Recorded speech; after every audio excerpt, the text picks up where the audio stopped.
ওটা হইল না এতদিন পরিবারের সদস্যর কারণে, এটা হয় না, আমার ওয়াইফের কারণে আমি এটা করিনি, করতে দেয়নি বা ওনার সাথে মনোমালিন্য, উনি করতে দেবে না আমাকে। পরে এখন দেখতেছি যে ছেলে মেয়ে সব একদিকে, সবাই, ওরা সবাই এক পাশে, আমি একা এক পাশে, আমাকে এই ভেড়া পালতে দেবে না। আচ্ছা। কারণ নাই, তাদেরকে ভালো লাগে না আসলে। কিন্তু আমি বলতেছি যে এটা আমাকে ভালো লাগে, এটা ছাড়া আমার সময় কাটার একটা এটা হাতিয়ার, আমার সময় কাটতেছে না, এটা খামার আমার থাকবে, দেখাশোনা করবো যতক্ষণ পর্যন্ত আমি দেখতে পারবো। ভেড়ার প্রতি ভালোবাসা আমার কেন জানি অটোমেটিক আল্লাহ পাকের পক্ষ থেকে এটা, এই ভালোবাসাটা আমার আসে গেছে। আমি ভেড়া পালতাম প্রায় 25 বছর, তখন ওই 2-4টা করে এমনি হ্যাঁ, ওই ভেড়াও পালতে পালতে তখন আমার ভেড়াও হয়ে যায় অনেক। আমি 17,000 টাকা দিয়ে প্রথম এইটা শুরু করি। প্রথমে একটা কিনছি আমি, ওটা তখন মনে হয় 500 টাকা কিনছিলাম। ওখান থেকেই চলতেছে, মাঝেতে ব্রেক ছিল, সবে ক্লোজ করে দিয়ে আমি নিরিবিলি হয়েছিলাম 10-15 বছর, কোনো কিছু করিনি।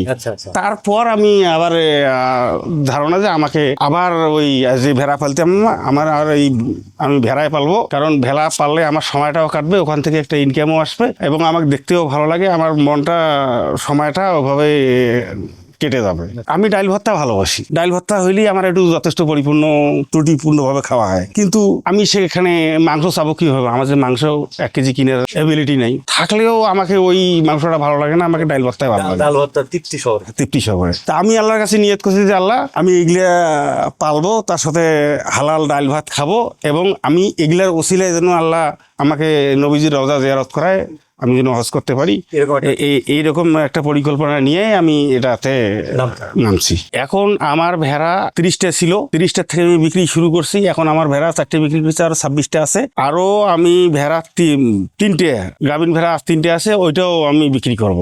আর বাকি ক্রস যেটা আমার সেটা থাকবে, সেটা থেকেই শুরু পদার্পণ আমার চলবে। এখন ওই ক্রস থেকে যে মালটা বাইর হবে, আমি ওই যে পাটা দুম্বার ক্রস পাটা নিয়ে আসছি। এবারে আমি ওদেরকে মানে গারল থেকে যেটা ক্রস বাইর হয়েছে, এটা আবার ক্রস করিয়া দুম্বার ক্রসে নিয়ে আসবো, এই পরিকল্পনা করিয়া দুম্বার পাটা আমি নিয়ে আসছি। এটা দিয়ে বিট দিলে যেটা পাবো, চতুর্থবারের বেলায় যা দেখবো যে আমার অরিজিনাল মানে পালে যেটা মাল আছে, অরিজিনাল পুরে মাল কোরস তারপর অরিজিনাল হয়ে আসবে। যখন অরিজিনাল হয়ে আসবে, তখনই আমি আমার মনকে তৃপ্তি দিতে পারবো, বুঝাইতে পারবো যে আমি যে পরিশ্রম করি আসছি, তার সফলতা আমি পাবো।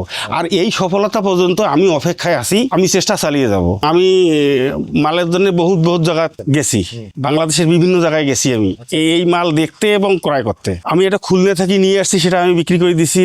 ইন্ডিয়ার থেকে পার করি আমাকে বাংলাদেশে সেটা পালি, এবারে বিক্রি করলাম। এটা আবার দুম্বার কোরস যেটা নিয়ে আসলাম, এটা আবার আপনার জামালপুর, ওখান থেকে আমি দুম্বার কোরসটা নিয়ে আসি। সব পরামর্শ ওনার কাছ থেকে আমি এখন বেশি নিচ্ছি, কারণ ওনার পরামর্শটা প্রতিটাই দেখি যে কারেন্টের মতো কাজ করে। উনি যেটাই বলছে সেটাই কারেন্টের মতো কাজ হয়েছে। আমার এই একটা বাচ্চা, এই বাচ্চাটার পা ভেঙে গেছে, এই আটালের ভেতর ঢুকিয়ে ধরকাছে ঢুকেছে, পা ভাঙিয়ে গেছে।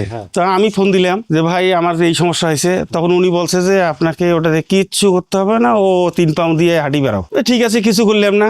দেখি 10-12 দিনের মধ্যে অটোমেটিকলি কোনো ট্রিটমেন্ট করিনি। একটা ভেড়ার বাচ্চা হলে সেখানে আমি হাত দিই না। বাচ্চা আপনি হবে, আপনি হবে, আপনি দুধ খাবে। শুধু 20-25 দিন পর আমি কৃমির ডোজটা করি, তখন আমি তাকে ধরি কৃমির ডোজ করি।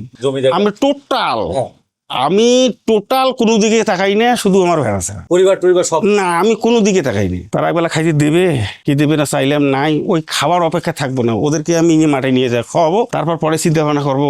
আমার খাবার সব জায়গায় আছে, যেখানে যাবো সেখানে আমি খাইতে পারবো, কিন্তু ওদেরকে মাঠে না নিয়ে গেলে হবে না।